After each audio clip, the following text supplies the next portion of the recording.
Welcome to the Pre Nup, the wedding obsessed podcast designed to help you plan your dream day. I'm your host, Adriana, and each week I'm joined by the industry's top professionals, celebs, influencers, and friends who are sharing their best tips, advice, and mistakes they've made so you don't have to. The Pre Nup is a Love Stories TV podcast. This episode is brought to you by Suit Shop.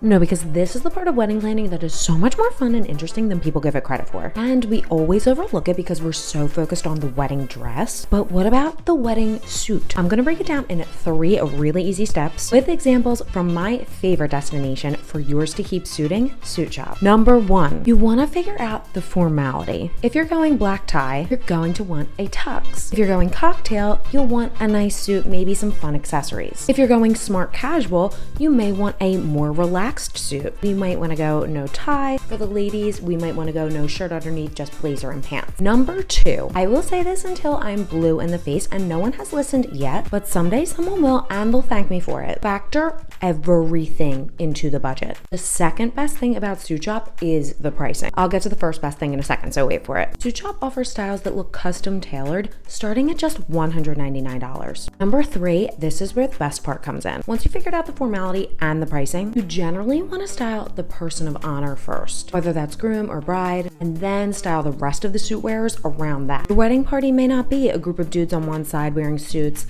and bridesmaids on the other wearing dresses. The best part about Suit Shop is that there's something for everybody. Suit Shop makes coordinating your wedding looks for yourself and your loved ones really fun and chic. Regardless of their shape, size, gender, age, style, find something that suits you. Yours to keep starting at $199. Visit suitshop.com to get started. As the mecca of fashion in the States, brides come to New York City from all over to find their dream wedding gown. And the coolest of cool brides will find themselves at one of my all-time favorite bridal shops, the impeccably curated Spina Bride. So I'm thrilled to be chatting with the owner of said shop, Miss Giselle Dubois. Thank you for being here, Giselle. Thank you so much. It's a pleasure to be here. It's a pleasure to have you. Your shop, I was telling you just before we started, I visited for the first time in 2017, and I went with my sister, Big Vic, friends of the show, well now.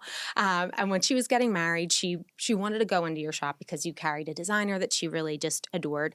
And you were so gracious with us, and it was just such a wonderful experience. I say to this day, it was the best wedding shopping, bridal gown shopping. Thank you so much. It's the truth. It really, not only is the store so bright and beautiful, and you've expanded so much since I've been there, but just the gowns themselves, you have this eye for really unique designers and gowns. So I want to get into that a little bit, but before I do, I just want to talk about, the topic of picking a dress, because like I said, it was just so fabulous when we went in. And I think every bride should have that kind of experience when wedding dress shopping. Yes. It's this fairy tale. We're playing dress up. I know. It's a special moment. It's such a special moment, but it stresses a lot of brides out. Yes. Why do you find that is? I feel like you kind of have to find yourself as a bride first, and really figure out if you want to do the whole emotional roller coaster that comes with bridal shopping and being a bride, and say to yourself, do I want to buy the dress? Do I want to have all my friends and family members do this with me? Do I want to have the big wedding? Or do I want to be that bride that just elopes and is with her fiance, husband-to-be, and just do it intimately? Because a lot of people are involved, whether you want them to be or not. But I don't think that there's any rules in love regardless. So if you were to tell your friends and family members, I'm just going to do it intimately and just not do the big thing, they will understand too, as long as you give them pictures and maybe you do a little party afterwards. But if you're really going to do the big wedding and do it right, I just say, be cool, calm, and collected. Know that there are going to be a lot of opinions, and everyone, because they love you, has an opinion about what you should look like on your big day, and that's okay. And you just have to stay strong and say, I'm going to probably shop by myself first, and I'm going to narrow down and tell you what my favorites are, and you can come for my big day to say yes to the dress. You know? I love that. Do you find that brides will come in by themselves without any guests often? A lot more brides are doing the research beforehand, and just between us, we can keep a secret. So if you don't want to tell mom you went first and you want to come back a second time, we're more than happy to just pretend we never met you. Oh, I love that. Oh my gosh, getting a little sneaky, but you know what? It's not hurting anybody. No. You know, I think it's nice because it really helps you kind of figure out who you are on the day, just on your own, or maybe it's just with a best friend that just kind of has a similar opinion to you. And then, you bring those relatives that may have a stronger opinion or friends that may have a stronger opinion that may not completely side with you, and just to say, these are my favorites that I've researched online. I only want to try these on. Please help me narrow down. And then that way everyone's happy. That's brilliant. Right? I love the idea of just a little white lie, and it will make everyone happier in the end, surely. Like, I don't often advocate for lying to friends and family, but this is one scenario where I would say it's for the best for everyone. The best for everyone, for sure. So I like that you said that there are no rules when it comes to love. And we have a lot of these expectations that, our friends and family need to be involved in this capacity because we were for them or whatever. But weddings are just riddled with expectations in general. And one of those expectations is how we're going to look in our wedding dress. I think before we start wedding dress shopping, we have this idea in our head of, this is the kind of gown that I'm going to wear. And, we exhaust the internet and we look all over. But a lot of times it's just very different than what we thought it would be. So in terms of preparing for a bridal shop appointment, what do you recommend brides do? I know, obviously, there's Pinterest and all these things, but I would say narrow down your bridal shops. Okay. Maybe 3 to a max of 5. Okay. Just because it gets overwhelming, and the more you look, the harder it is to kind of decide, and everything starts to blend together. Yes. Then I would also say narrow down the designers that you like really do some research within the bridal shop. And I think this generation right now that's shopping is doing that, which is great. So kudos to them. But know what you're coming in to try, and go as far out as to email the info address that they give you and say, hey, do you have this dress? I've been eyeing it. And when you come in, try that dress on, but try on other options that maybe your stylist might want you to also try, just to kind of have the idea of, if you've always wanted a fitted dress, but maybe a bowl gown might suit your shape better, try it on. You never want to leave a shop without knowing, I should have tried that silhouette on. Yes. Right? Oh, it's so smart. I remember even for myself, I had this vision of having a high neck gown. And I loved the way a mock neck looks and a halter. But when I tried it on in You're shop, petite. I'm too short. It looked you. like I had no neck and no anything. It was just like one blob. And I was like, this dress was so gorgeous on the model. Well, yeah, of course it was gorgeous on a 6 foot. She's 6 feet tall. Yeah. But at 5'2", not so. So I think that's interesting that you said, come in and listen to what your stylist has to say and try on different styles. Yes. Do you ever have brides come in and they have a picture and they're like, this is it. This is the one. But I do have to say, a lot of the times it does work in their favor. Does it really? Yeah, but I feel like my store is specific because it's curated and smaller. So those brides that are specifically wanting to come to Spina are already kind of know their style and what works on their body. Yeah. But, those times that it doesn't work out, there's always a comparable silhouette that might work. And if a stylist is strong enough, which my team tends to be, they can either always wean them into something else that still makes them feel like they're not losing their entire vision. Right. So let's just say, I come into shop, I'm 5'2", I'm looking for, a mock neck, fit and flare style, something, a little more form-fitting. But in the back of your mind, you're taking a look at me and you're like, that's probably not the most flattering style on her. I probably would have still put you in a mock neck long sleeve, but tried something lacy and open to see more of your skin, so that you could still see yourself, and then have some sort of corsetry or something that kind of complemented the dress, so it didn't overwhelm you or cover you too much, right? So still staying within the line of the silhouette that you want, but a little bit more sheer, so it kind of still shows your shape and brings out your length, and not to like I wouldn't put you in a really heavy lace. Okay. Otherwise, I can't see anything, right? And then Right. you'll be swallowed by it. Oh, that's so interesting. This is why I have a style for you. You do? I'll have to bring it. When I come into shop, I'm going to be like, Come shop. We'll have fun. oh my gosh, I will for We sure. should do a part 2 where you just shop and try stuff on. Obsessed. Yeah, that would be my dream. My dream come true. I love it. Okay, so I want to talk about the actual experience because I noted I went with a bride and it was just so phenomenal. But you have a couple different types of appointments. Yes. And I want to go through the first type of appointment, which is Bridal trial. the first bridal trial. Yes. So explain what the first bridal trial is. So I'll tell you something. We've been in business for over 8 years, almost 9 years now.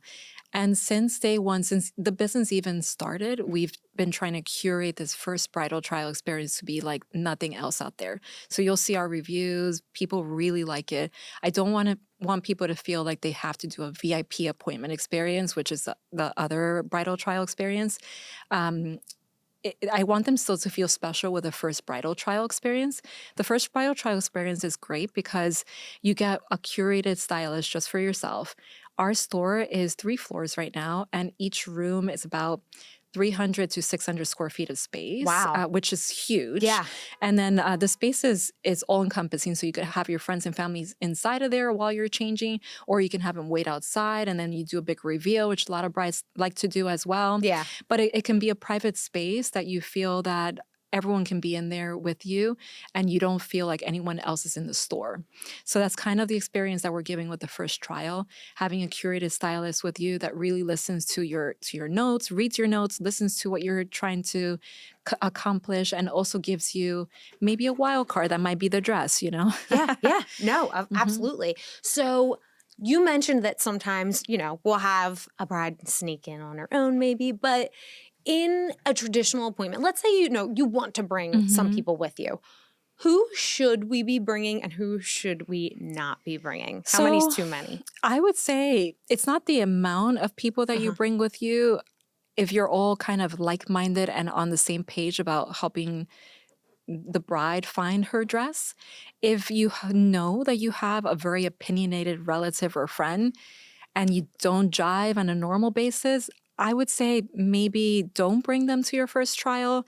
Wait until you've narrowed down your options so that you're just saying, these are my favorites. Yeah. And your first trial should be fun and lighthearted and really just trying to figure out your silhouette and the style that you like and narrow down to 1 to 3 max of favorites per store. Okay. So then that way you're revisiting your favorites at the end with the people that will be helping you make a decision. Okay. So I had Gabrielle. Do you know Gabrielle Horwitz? Yes. Okay, I love her. She's amazing. So she came on and she gave a really interesting piece of advice that I loved that I've been using lately.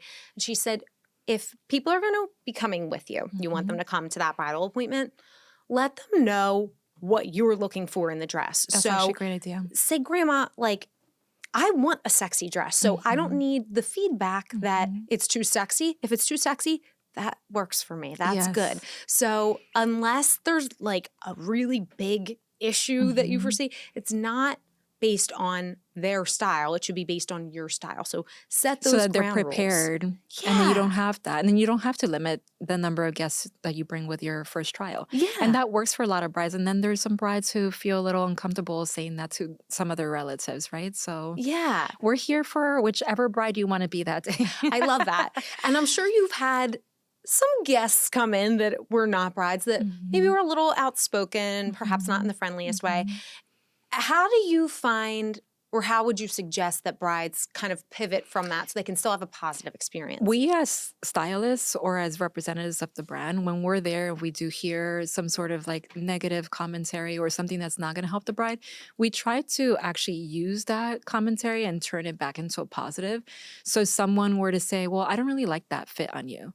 We'll say, well, what don't you like about that fit on her? What would you like to see her in, right? Because maybe there's a reason why they don't like that, right? So trying to wean it back to a positive and make make sure that it's an educated trial, so that they are both learning what does work really well for the bride and what doesn't. And maybe this is not a good fit for her. So let's find something comparable. She likes lace, but maybe it's not a fitted lace. Let's go with something that's a little bit more modified A-line that still shows her shape because she's petite, but has a little bit more volume that doesn't show too much of her hips. I always ask the brides too, my girls do the same thing too, is what don't you like about your body? What don't you want to show on the day? Because everyone has their things. 100%. People don't like armpits sometimes. I'm like, Sure. no, they're just there to hold on to sleeves. Oh my It's gosh, fine. so funny. One of my best friends always is talking about her armpits. I'm like, you're literally perfect. It's insane that like that's your issue. But that's what makes us perfect, right? We're humans. Yes. We're not perfect. Everybody is really perfect in their own way. Of course. And there's a dress that always complements someone. Yeah, right? yeah. So you just kind of have to keep trying and find out that style and find out who you are and what makes you feel comfortable on your day, because you don't want to be self-conscious on the day of your wedding. No, it's the last thing you want because it's all you'll think about. Correct. Yeah. So we talked about maybe who we should or shouldn't bring. What about the things that we should bring? So I'm talking like undergarments, bras, things like that. Don't go crazy. No? I would just say nude underwear and Okay. nipple covers. Okay. Because to be honest, a lot of the dresses nowadays have corsetry inside. They have wire cups. And you do want to try the dresses on without a proper bra too, just to see if it has enough support for your chest as well. Yeah, and you're not going to be wearing, your ratty old No. bra.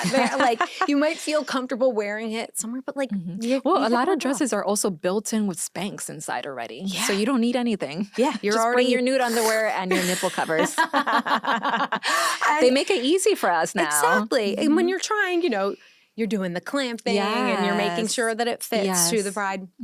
So just on that topic, for customizations, alterations, how do you recommend brides look for someone to, maybe a seamstress or a tailor to make sure that the dress is falling in line? Because a lot of times, and I'm sure you find this with your brides, whether it's on purpose or by accident, the weight just ends up falling off at the end. And this yes. dress that fit us, form-fitting, looks gorgeous, hugs every curve. It's like, oh my gosh, where did the curves go? So how do we get a tailor or seamstress that's on demand, that's going to work quickly and efficiently? What do we want to look for? I have one recommended tailor Okay. that owns her business and has a team of people. She's built herself from like one room to about 3 rooms for us and 1 room for whoever else wants to use her. But she's grown with us. And the reason why she's grown with us is because we've been super picky about the seamstresses that we have. And because we know that that's the hardest part towards the end, especially when they're losing weight and you want the dress to be perfect. And it was perfect Yes. a month or 2 ago, and now it's not because you've lost all this weight, right? Yep. But I've worked a really long time to try to find the perfect seamstress for us. And she's built herself with us. And she's been great about even reconstructing a dress from scratch for brides. Brides are actually going through a really crazy time right now where they even get on Ozempic during their bridal journey. And I've said to brides, please don't do this, but you can't avoid it. I mean, it's their journey. They want to do whatever they want. So have there been that many that? there have been quite a handful. Wow. Oh my So my gosh. seamstress is actually prepared to take a dress from, like, let's say a size 8 to a size 2 or 4, sometimes even. I would say if you're going to be on a weight loss journey that drastically, let your stylist know, just because we could possibly do something on the designer end to help minimize the alterations. But to be honest, in this world right now, anything's possible in the alterations world. Sure. Yeah, it's something that I think about even with a neckline, like a plunging neckline like I have now with my wanky tan line. But when you try something on in store, if you're a tiny person like you and you're trying on, what's a sample size? Like a 10? They range. It depends if it's a photo shoot sample that's being loaned from the designer, they tend to be size 4s or 6s. If it's our bridal styles, it's probably size 8 or 10s. Okay. Right? Yeah. So let's say, you're trying on something that's maybe a little bit larger than your size and it's being cinched to you. The way it falls is probably going to be a little bit different than in your actual size. Yes. So how do we account for that and make sure there's not? So if you're a really good stylist, you would know how to clamp her and show her like how it would look. Okay. And I tend to also show the pictures if the bride doesn't exactly can envision it on her body, I also say, this is what it looks like on the model. Yes. I know you're not the model, but in your size, it's going to look like this, right? Yeah. So, so that everyone's perspective of like what it should look like and what it should lay on the body and your proportions works, right? That's really smart advice. And, you know, in an ideal world, every bride would be able to visit Spina. Yeah. But for any bride who maybe lives far away or, you know, it's not in budget, whatever it is, when you go to the shop, ask them for the code for the dress so that you can see what it actually looks like on the model. And they do a lot of their research themselves. Like they look up all the images that are on the campaign photos and all this stuff. So I bet they do. Yeah. Sometimes there are pictures that I haven't even seen. I'm like, oh wow, you found that one too. That's great. A real bride in it. Yeah. Yes. So at what point would you say that it's too much research? Is there a point where you're like, enough, you know? No, I honestly think the more research you do, the better it is. Okay. At least in the beginning to narrow down on the style that you're thinking so that it falls in line with the venue that you're going for. And for you to like really be able to like narrow down and kind of figure out which bridal shop you want to go to because there are specific designers that they want it. Kind of like how your sister said that she wanted to try on that one specific designer that was at my store. Yes. So you probably couldn't find it anywhere in the New York tri-state area because they're exclusive to us. Yes, which many a designer are. And that's something I want to talk to you about too. So you've even grown so much in designer since I was last at your shop. I'm trying to control it and making sure that it doesn't stay as big, but it's wonderful and it's fabulous to have the variety. But what's interesting is that it's not, how can I word this? It's not like, you know, any person, whoever you are, whatever, you know, there's something for everyone, which of course there is, but it's a very unique eye and a very specific sense of style. And your gowns are gorgeous. So there's a lot of bridal shops. They're like, well, we'll get this many ball gowns in. We'll get this many of this style. No, we don't shop like that. So what is your process for choosing designers and gowns from collections? We have a very curated selection. I actually also have a team meeting now. Before it used to just be me, and thank God it's not anymore. But we now have team meetings every Thursday, and we talk about what's selling, what's not selling. When we have trunk show events in, we can see the biggest collection pieces that we don't normally carry that will travel, and we read kind of like what the brides are liking. So the brides are also telling us what they like, right? Sure. What looks good on their bodies because everyone's different, right? There's probably shorter brides, taller brides, you know, of all shapes and sizes. So every dress that we have can curate to a different body, right? So I need all the help I can get from our brides and also from the stylists in store who are trying dresses on for these brides, whether we carry them or not. And then we narrow those down. And then we actually do like Q&As on our social media as well. And we ask the brides, what are they loving? You guys are so great on social. Actually, your social feels like you're in shop. It's very on theme and on brand. And I don't know, you're kind of immersed into this Spina world. But so you're taking direct feedback from both brides and your stylists and what they're getting from the brides. And then I have to think about what the brand is all about, right? So exclusivity is a big thing for us, especially in the New York tri-state area. And then if they can give us exclusivity in the United States, fantastic. Usually that happens with smaller brands, which we've introduced, and they like that because then they get the feel for what it's like to work with a shop in the United States when they're not from here. Sure. All the designers have to be international. That's one of the big things. Okay. And if they're not physically living in an international country, they have to be buying fabrication from an international country.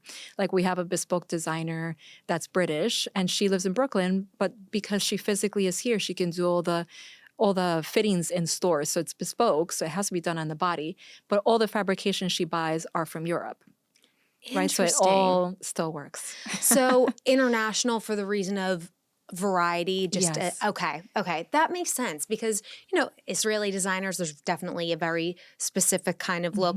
What other, I find Israeli designers to lean a little more sexy, I would say. Would you say that's 100%? Yes. So your designers from other countries, what would you say kind of the niche is? Yeah, so I have the British designer that's very very romantic, a bit more modest than the other girls. Garden party, backyard wedding kind of style. Like royal wedding-esque. Yes. And then I have an Israeli designer that has, very clean looks, more grand silhouettes. And then I have two other Israeli designers that are completely different because I can't have the same Israeli designer over and over again. They all share the same fabric mills. Sure. So in order to curate a different store, it needs to be a different concept. So I have another Israeli designer that's all about like runway style. So it's for that bride that's like, I want to look like I'm walking down the runway to meet my fiance, Yeah. And then there's that one last Israeli designers, which is one of the ones you like. And she's this eclectic, beautiful, textured romance, It's all about the beading and the shine and the tool, Like no one does it better. But then I have Australian designers and Parisian designers and I've lost count. Barcelona designer who are a bit more modest. So everyone kind of brings in their own taste to it. But it all kind of flows and it feels like the same story when you walk into the store. And when we walk you around, there is a dress for everybody. So if you walk in, there's 3 floors of dresses. You can't find a dress. then you're not going to find one. Well, that's really interesting. And it's kind of indicative of New York City itself. You're kind of shopping around the world in these hubs and these places that maybe it's not realistic to visit Barcelona and Tel Aviv. And that's what we wanted to bring. We wanted to bring that eclectic, different vibe of different countries all into one place. Like that's how we started. And we that's love that. so interesting. It's those little details, I think, that really set you apart because that's not something forward-facing that you're screaming from the rooftops, this is what we do. But you feel it when you're in store and it's the experience and it's very different from any bridal shop. We wanted that because we want the bride who wants to come into a shop and have that curated, intimate experience, but find a dress that's bridal but still edgy and feels a bit different and fresh. Yes. So you mentioned trunk shows when you're curating designer, you're bringing in their trunk shows and saying, so for anyone who doesn't know what a trunk show is, can you explain that to our listeners? Ooh, yes.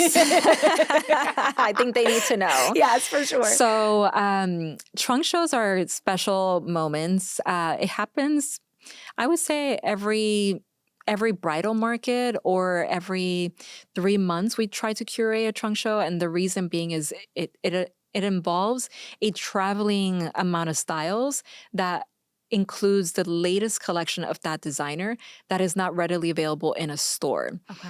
So if a designer just came out with her latest collection, which is happening actually now in October, and you're not able to come in October, and that's not readily available until another 6 months in the store, maybe in another 3 months I might have that curated trunk show come back and you can see the latest collections.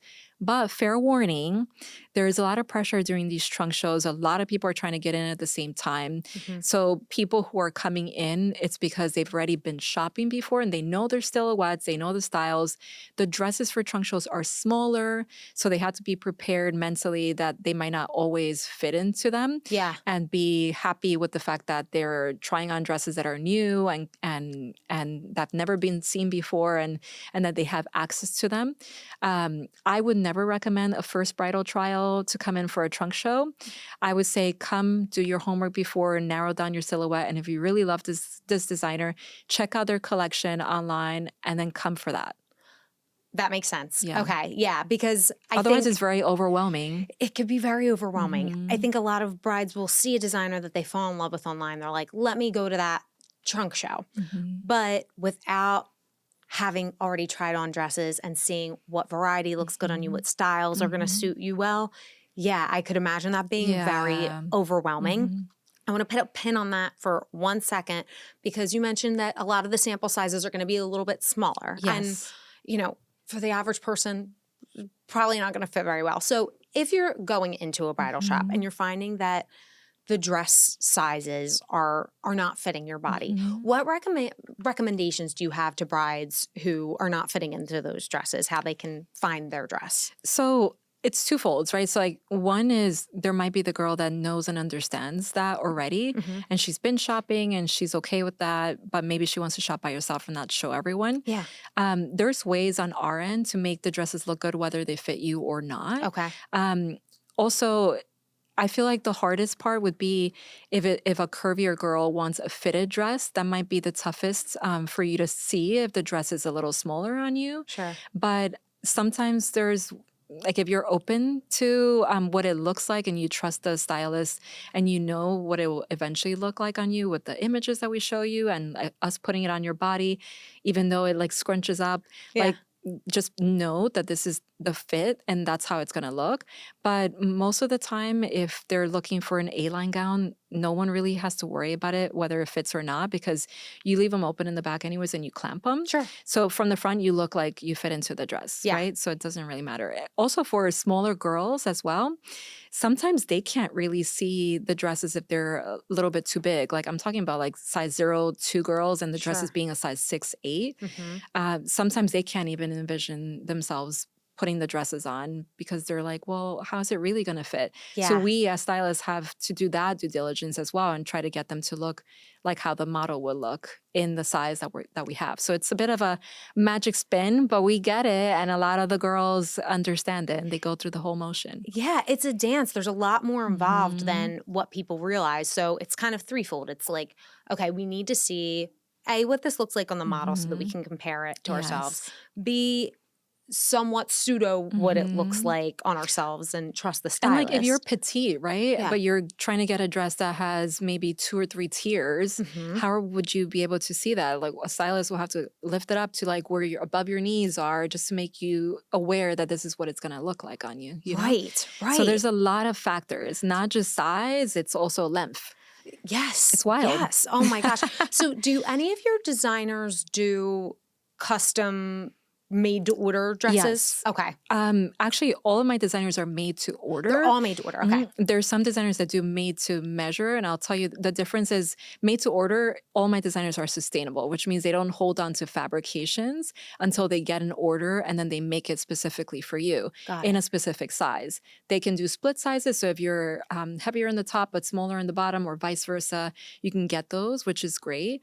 But then there's specific brides who might be really tall and busty or really tall and need like maybe a longer torso on something. Yeah. We make those modifications at the designer end. That's wonderful. It's better. Otherwise, then there's a lot of altering and it's a nightmare for my seamstress. So I'm sure. we try to avoid that. I'm sure. Another thing too is the mesh, the coloring of the mesh.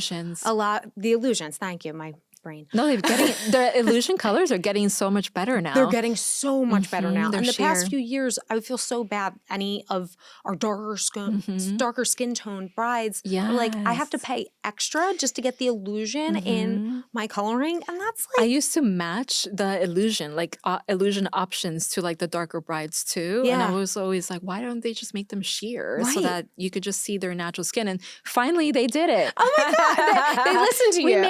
We made it. Ask and you shall receive. You manifested it. Yeah. We made it, girl. We made it. So another kind of appointment that you have at Spina is the VIP. And you mentioned that, every appointment at Spina does really feel like a VIP. But the difference between the VIP appointment versus the first bridal trial, what are the differences? Well, so the VIP appointment is you get our entire 3rd floor to yourself. So nobody's coming in and out. You get your own private bathroom. You do get a few little snacks. It could be chocolate covered strawberries or macaroons. It's so nice. You get champagne, but you get champagne as a first bridal trial anyway. But it just feels a little bit more relaxed. It's 3 hours long. It's not an hour. So it's really for the bride who wants to come in and she's not interested in shopping more than 1, 2, or 3 bridal shops. And she wants maybe her mom who might not like want to shop as much with her to just find a store where she knows the designers that are there might be one of her designers, you know? Yeah, absolutely. So it makes it special. It's kind of a fun experience to be able to bring either, family, mom, aunts, sisters or even bridal party as kind of a bonding experience. If you Correct. Like the bridesmaids, I mean, you don't really get a chance to do that as much. And a special moment where it's just all intimate, it's just you guys, no one else is around. You know? Yes. Oh, that's really special. I love that. Okay.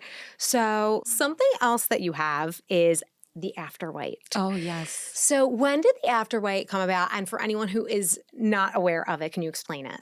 Sure. So the After White, we just acquired this brand in June. It was actually the perfect timing because this weird year has been a little strange in the fact that the brides are buying a little bit later. They're really doing, as I said, a lot of research. So they're really narrowing down their bridal shops, which is great for them. And they're trying to find brands that they can buy into that mean something that resonates more of their style. So the After White is actually great because it involves price points like $500 to $1,600 for long dresses and short dresses for all occasions. And you know, it could be a bride that just wants to get married in civil ceremony and just wants to walk down the aisle, or is just doing a really simple backyard wedding. Yeah. Or maybe she wants several looks, you know, and she wants her rehearsal dinner look, and she wants her civil ceremony look, and she wants to buy everything in all in one shop. So it's made Spina Bride into like a whole one-stop shop, which is great because then you don't have to leave the store. You could just keep shopping.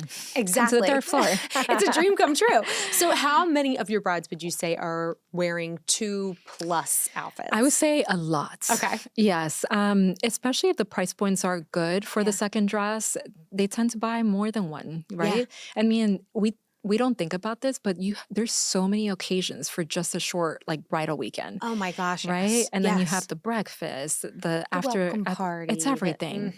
It's everything. So it all adds up. So if it all comes from one shop, it also narrows down like the possibility of like you having like one seamstress to like help you out with all your party favorites. You have one stylist to kind of do all this stuff with you, and they really get you and they know who you are now and your personality. And we all kind of keep an eye out on like what's coming out next. And this bride Stephanie, she should probably come back so she could see this because they know she was like looking for a party dress for this, right? So or her bachelorette or whatever. That's such a unique, personalized experience. That probably makes and that's what we're kind of feel trying so to special. Do. Yes. So we remember you. Yes, and most people don't, and that's not a knock to other shops. There are fabulous shops, but there's a lot that you do that you've taken the time and you put in so much to make it a very unique experience. Well, what's interesting is I consider myself a small shop, even though we're 3 floors. Yeah. Because we've given the space for the clients, right? So they have 300, 400 square feet of space on their own rooms, but there's only really 5 rooms. Right. There's 1 on the bottom floor, there's 2 in the middle, and then 2 on top. But that's it. Like we take 5 brides at a time, at most. I mean, I know stores that take so many, but that really helps us narrow down and really helps us focus on our clients. Definitely, right? Definitely. And so we can stay in touch. For sure. I think with the second, third dresses specifically, what's nice about those is that your dress doesn't have to be your ceremony dress, let's say. We call that your wedding dress. But it doesn't have to have every detail. It can have, some of the main details, but then you can maybe be a little bit more fun or funky with the second, third dresses. Do you have any recommendations for brides looking for multiple outfits, what they should or shouldn't be looking for? I would say really think about what your ceremonial dress should look like. Like there's brides who are like, I want a ball gown and I need a coverage for ceremony. I'm doing this walking down like religious ceremony for a church or whatnot. Or maybe it's in the backyard of the wedding, but they always felt like something more covered was more romantic. Yes. And then if you have that idea and it's a clean look, maybe a little lace detail, then for your party dress, go a little wild, right? Like do a fitted silhouette, change it up, give something for somebody to say, wow, I never thought you'd change into that, Yeah. And then, you have your after party dress, of course, or your cake cutting dress. And then they can all change. So all the dresses. I know. Chris, did you ever think you'd know so much about wedding dresses? No, but I'm here to get educated. I love it. So another thing that I really want to ask you before I forget, because it keeps coming in and out of my mind, but there's a lot of back and forth, and I know it'll vary depending on designer, but when is the right time to go in to start looking for your wedding dress? I would say at most 12 months. Okay. And at least 8 months. Okay. And I'll tell you why. A lot of the lead times for designers without having to expedite an order just so that they can actually do your dress and not have to rush it through production. You never want to rush your dress. Right. It's about 6 months, right? And with getting it through customs and all that stuff, I would say give yourself 6 to 8 months just so you can get your dress. Yes. But then you need another month to a month and a half to 2 months to work out details with your seamstress. Everyone forgets they need to alter their dresses. Yes. Right? So my seamstress can alter a dress in 2 to 3 weeks, but she might not have time for you because there are a lot of other brides who also want to get in. So if you have a very busy schedule, I would say start a year before, right? Makes sense. If you're pretty lax and you don't have much going on, and that's great, and the wedding is your thing, 6 to 8 months is a good time frame. Okay. Yeah. Okay. Good to know. And that makes sense that you said that, because I had a girlfriend who got married, I guess it was the beginning of 2023. And her gown was by a Ukrainian designer. And it was when everything was going on with Ukraine, and it was looking like it wasn't going to come in. It ended up coming Scary. in. It is. And, you hate to think like, oh, my dress, when there are issues going on, but it does still have to get taken care of. You still need a dress. So in a situation where you've given yourself ample time, but maybe we run into an issue, the designers run into something where there's a shortage of materials or something unforeseen has come up, what would you recommend, or even just generally last minute brides? Yeah. What would you recommend for them? So as a bridal shop owner, my background is in production. Okay. I would never give a lead time to a bride without buffering the designers myself. Okay. Right? So I feel like a lot of bridal shops do that as well. Rush brides, which we have a lot of. You do? We do. And we love them. I have to say, listen, if you're in a rush, email us. Okay. Right? I mean, we've had— That's good to know. Yeah, we've turned around bridal dresses in like 2 months. Wow. That's quick. It's hard. I'm sure. We're on our toes the entire time. And I'm sure they are too. And it's stressful for the bride though. So if you can wait a little bit, I would say wait a little bit. Yeah. Give yourself at least those 6 months. It's just really stressful, mostly on the bride. We do it all the time, but then you don't really have that much time to alter, you don't have that much time to actually enjoy it. Right. But if you're buying something like afterwhite, which is inventory off the rack, then buy it the day before. You're fine. Yeah. Love it. Okay. But amazing. if it's like a curated, like made to order gown, just give yourself the time to enjoy the process and get the dress, like know that it's not, that it needs to be made, that you're going to get it in time to alter it and that kind of stuff. So yeah. Okay. Very good advice. And then for any brides who are just really struggling, for some reason, they just can't find their dress, been to a million shops, tried on a million dresses, what advice do you have for them? I would say before you get there, narrow down the shops and narrow down the designers, because if you've gotten there, it's because you've tried on too much, right? And now you're confused and you're not sure where you are. So if that does happen to you, stop, take a break, and start over again. Okay. Right? But I would say before you even get there, just narrow down the shops, research what they have, find the designers that you love, and stick to 2 to 3 bridal shops. Okay. And just do that. I mean, if you're the type of bride that wants the latest and greatest, then, shop at the 6-month mark. Yeah. Right? So then that way you're getting the latest and greatest, and you still have the time to get the dresses in. Great. I love that That's advice. it. All right, Giselle. So be ready to shop. Yeah, be ready to always be ready to shop. I think that's the moral of the story. Just always be ready to shop. I know I am.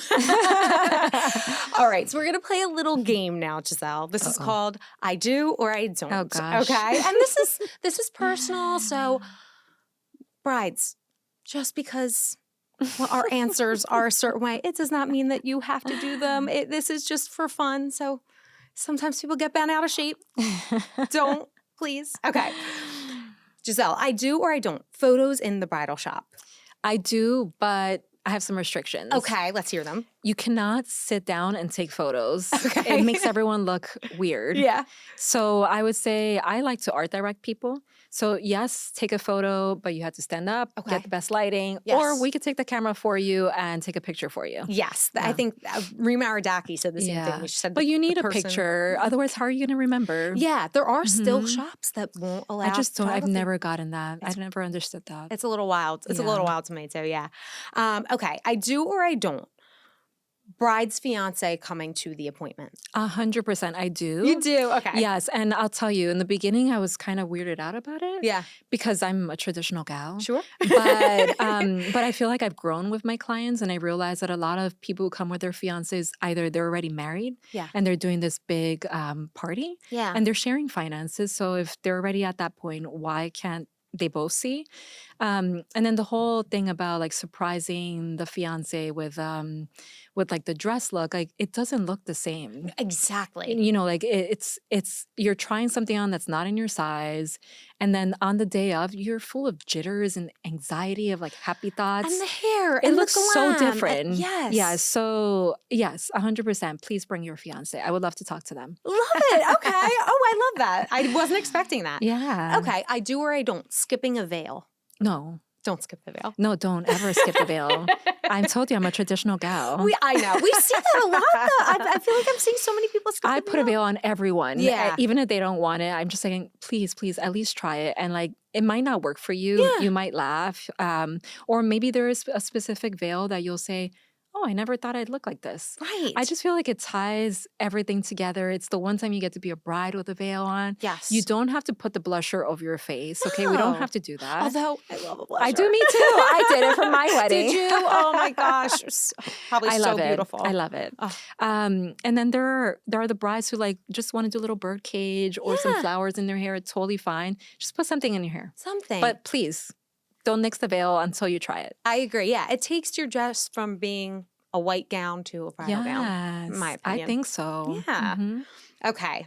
I do or I don't. An all-white dress code, meaning for guests. I'm a little bit of a control freak, so I would say yes, Okay. let's do it, because then that way at least you can control what they wear instead of hoping and wondering that somebody might pop into your wedding with a white gown and then you're just going to snarl at them. Oh, yeah. I never Right? thought about it like that. Because- Because there's always one. I mean, I just went to a wedding last week and there were three people with white gowns on, and I was like, what is happening? It's 2024. If the I dress code does not know. indicate to wear white, do not wear white to someone's wedding. Unless you're from Mars and you really just don't get it. Yes, correct. I can't believe it. Yes, it still happens. It's crazy. So yes, You're right. all white is great, Okay. and that way everyone is wearing all white. Beautiful. Love it. Love it. Okay. And everyone's happy.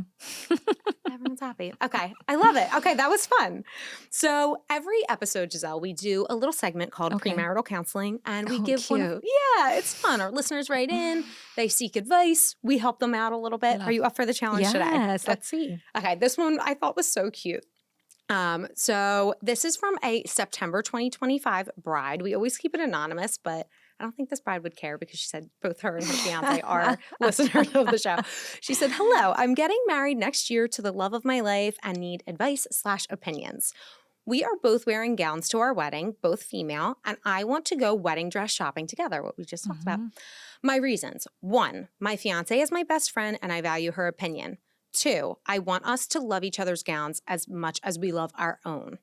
3, from a style standpoint, I want to make sure our dresses don't clash. My fiance loves the idea of us seeing each other in our gowns for the first time on our wedding day. What do you think? Be as honest as possible. I know my fiance listens to the podcast, so she will hear this. Hi, honey. Thanks for your consideration. First of all, I love that. I do think that you kind of both have to talk to each other and see what works best for you. I think that if her fiance wants a surprise, there's a way to keep it a surprise if they still kind of do the bridal shopping at the same time. Like, let's just say it's at our boutique. They can book a first bridal trial together at the same time, but they can have 2 different rooms and then 2 different stylists. Yes. And then we can kind of share ideas and still kind of pick for them 2 styles that go well together, right? Yeah. Or there's the option of her showing her fiance maybe a picture of her in several options of the dress and like not knowing which one she ends up picking. And then there's still the element of surprise, but there's one of the dresses there because reality is the dress is going to look different on the day of the wedding anyway. Yeah. Right? Yeah. So I think there's ways to still make it feel, romantic and like traditional, like not showing the dress, but kind of showing the dress and still including your fiance in the shopping experience. I think that's so special. I love that. Setting that ground rule in the beginning too. Like, okay, we're gonna try a few different dresses. Like maybe don't tell me your favorite. It's gonna be one of these, but you don't know. It still leaves the element of surprise. There are couples who also come in and they do this, and they've had a designated friend that is the only one that sees all the dress options, and then the designated friend chooses the two dresses that kind of work well together. That's a lot of pressure for that designated friend. Oh my God. But it's fun. I want that role. If anyone needs a designated friend to pick the dresses, please. Yeah. I mean, I'm not a bridal stylist, but I would just love my dream. You would be good at it, I think. I would just love to watch people try on dresses all day. It would be I worked in a bridal shop in college. I was not I would not consider myself a stylist. I would say a worker in the shop. But you love to shop, and that's where it starts. Exactly. You just have to love to shop and love people. Exactly. And brides. Brides. Now for my favorite part of the show, the after party. This is where I ask my guests rapid-fire questions about their upcoming wedding, starting with honeymoon hotspots, brought to you by Honey Fund, the #1 honeymoon and cash registry. Listeners of the Pre Nup get $25 added to their account when they register at honeyfund.com/prenup. Okay, on to the after party. What is your honeymoon hotspot? Oh, immediately Amalfi Coast area, Positano is my absolute favorite. If I can go there every year, I would. Oh. Mexico's #2, but Amalfi Coast wins all the time. Oh, gorgeous. Any specific hotel or place that you love, restaurant? I feel like everywhere you go, and like at least the Positano area is just so beautiful. It's so romantic. You can hop into anywhere. The pizza just tastes so much more magical there than it does in New York. And I love New York pizza. Yeah, yeah. I mean, I don't discriminate on pizza, but it sounds a lot better in the Amalfi Coast. Okay, beautiful. I love that. So next question is, what song is going to get you on the dance floor at a wedding? I have to say, I'm Dominican, so any song will get me on the dance floor. I was born dancing. Oh, gorgeous. A girl after my own heart. Yeah, I agree. Any favorite? I like my bachata or merengue or salsa, but like I love reggaeton too. Like I get down, girl. Oh my God. I'll come to the next party with you. Please. We'll dance. Please. So my husband and I, it was after we got married. We actually took salsa lessons and then, no, it was before we got married, I guess, because COVID ruined it. But we got into like salsa too. And then salsa's really romantic. It was so fun. We had a ball doing it, but then we forgot everything. So we need to get back into the salsa swing. It's really fun. You won't forget. Just get back into it. Do classes. Yeah. We got to get back. Okay. What hors d'oeuvre will you never pass up at a wedding? I would say either the little sliders or oysters. Ooh, I know, me too. Love it's so them. refreshing. Oh my gosh. Yeah, my sister just told me she got a bad oyster and was really sick. And I was like, is it weird that that's just making me want oysters? Just don't have it on the months that don't end with an R. So interesting. Because they're cooler months. Don't have it on the months that don't end. So all the months that end in R, like September, October, are cooler months, and those are the months. Don't have oysters then. No, have oysters during the cooler months. Yes, like May, June. No, it's too hot. Oh my gosh! Unless it's like a really good restaurant. I then feel you'll be like fine. Uncultured swine, but I'm glad I know now. I love oysters. Oh, they're so good. They're so delicious. Okay, what about a signature cocktail or mocktail? One of my personal favorites, and I've seen this happen quite often, especially also on my wedding, cucumber coolers. Ooh. Oh my God, they're so refreshing for any time of year. Yes. Any preference on alcohol?